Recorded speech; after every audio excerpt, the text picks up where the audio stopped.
Okay, part 2 of this question. Let's see if this works a little bit better. I'm learning how to put two pictures over the top of each other and adjust them during my recordings.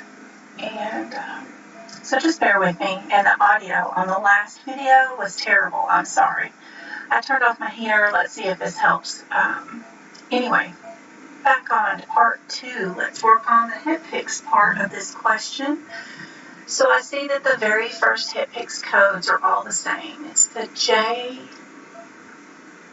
J9312. So let's run to that code and see what's going on with it. Since it's in every one of the answers, I do need to know if I need to times it or not, depending on what the doctor orders. So J9112.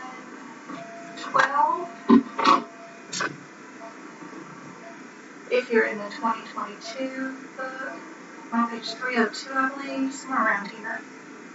91, 93. So we're getting the page numbers. So we're going to be 305. And we're looking for number 12. I'm going to go back to see if y'all can see what I'm showing off. Yep. Okay, perfect. Good. So our J9312 is the first answer in all of them. So we just need to know how many milligrams are in each injection of this. And since there's 10 milligrams and the doctor has ordered 700, which is our very first one, right there, we do need to times this by 70, which we can see in answers A and B. So we know right away we've got that answer. Then we just need to count. So let me zoom out on this. We know that chemotherapy is the run time for the 11:45 to the 2:15. That's going to be a long run. It's not just a push med. We see the next one is 30 minutes put of a time frame. We see our lorazepam is just given IM, and up there at the very top where it says normal saline 250, that runs along with our chemotherapy, and this is just hydration during chemotherapy. There's a guideline attached to that particular one. We would not bill the saline since it's running alongside and part of the treatment for the chemotherapy.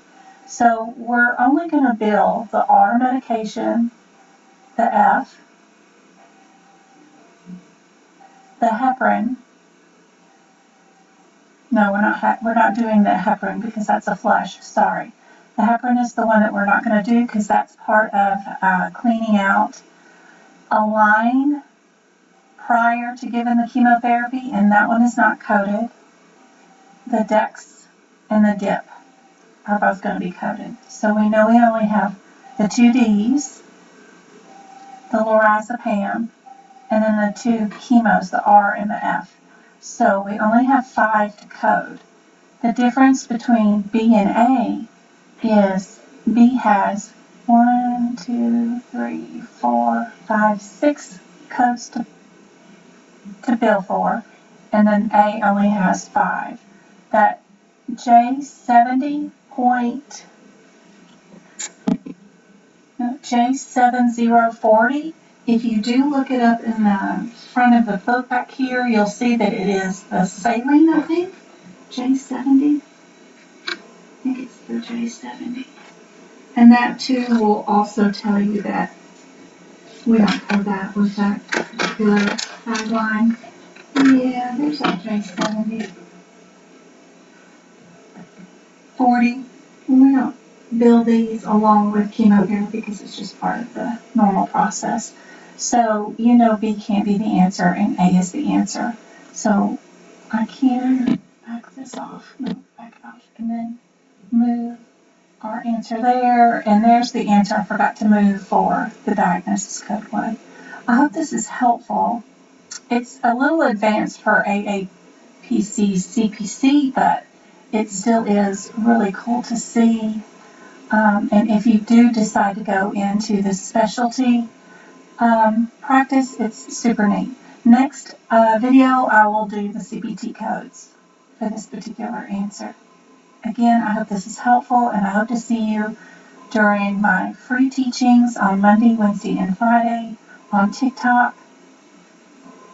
And don't forget to join our Discord group. It is 100% free, tons of help in there.